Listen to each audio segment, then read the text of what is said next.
ಪ್ರೀತಿಯ ವೀಕ್ಷಕರೇ, ವಿಶ್ವಕ್ಕೊಬ್ಬನೇ ವಿಶ್ವರೂಪ ವಿಜಯ ವಿಠಲ ಅಂತಾರೆ ಹಿರಿಯರು. ಹೌದು ವೀಕ್ಷಕರೇ, ಬೆಂಗಳೂರಿನ ನೆಲಮಂಗಲದಲ್ಲಿ ಬೃಹದಾಕಾರದ ಕಪ್ಪು ಬಣ್ಣದ ವಿಠಲನ ಮೂರ್ತಿ ರಾರಾಜಿಸುತ್ತಾ ಭಕ್ತರನ್ನು ತನ್ನತ್ತ ಸೆಳೆತಾನೆ. ಆ ಒಂದು ಸುಂದರವಾದ ಮೂರ್ತಿಗೆ ಮೊನ್ನೆ ಆಷಾಢ ಏಕಾದಶಿಯಂದು ಅಭಿಷೇಕಗಳು ಬಹಳ ವಿಜೃಂಭಣೆಯಿಂದ ನಡೆದವು. ಆ ವಿಜೃಂಭಣೆಯ ಅಭಿಷೇಕವನ್ನು ನೋಡಲು ಎಲ್ಲ ಕಡೆಯಿಂದಲೂ ನೂರಾರು ಭಕ್ತರು ಬಂದು ಅಲ್ಲಿ ಭಾಗವಹಿಸಿ ದೇವರ ದರ್ಶನವನ್ನು ಪಡೆದರು. ಆ ಒಂದು ಸುಂದರವಾದ ದೃಶ್ಯಗಳ ತುಣುಕುಗಳನ್ನು ಬೆಂಗಳೂರಿನ ಕೃಷ್ಣಮೂರ್ತಿರವರು ಚಿತ್ರೀಕರಣವನ್ನು ಮಾಡಿ ನಮ್ಮ ಮಿತ್ರ ವೀಕ್ಷಕರಿಗೆ ಕಳಿಸ್ಕೊಟ್ಟಿದ್ದಾರೆ. ಬನ್ನಿ ನಾವೀಗ ಅದನ್ನು ನೋಡಿ ಬರೋಣ. ಬೆಂಗಳೂರಿನ ನೆಲಮಂಗಲದಲ್ಲಿರುವ ವಿಠಲನ ದೇವಸ್ಥಾನಕ್ಕೆ ನಾನು ನಿಮ್ಮ ಪ್ರೀತಿಯ ಲೋಕೇಶ್ ಬಾಬು ಕರ್ಕೊಂಡು ಹೋಗ್ತಾ ಇದ್ದೀನಿ.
मंत्रम सकल उपनिषदं जप जप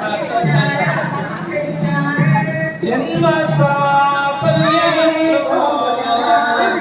जिग्मे श्री कृष्ण मंत्रम जप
ಹೆಚ್ಚಿನ ವಿಡಿಯೋಗಳಿಗಾಗಿ ಮಿತ್ರರ ಮಿತ್ರ ಚಾನೆಲ್ ಅನ್ನು ಸಬ್ಸ್ಕ್ರೈಬ್ ಮಾಡಿ, ಬೆಲ್ ಐಕಾನ್ ಒತ್ತಿ.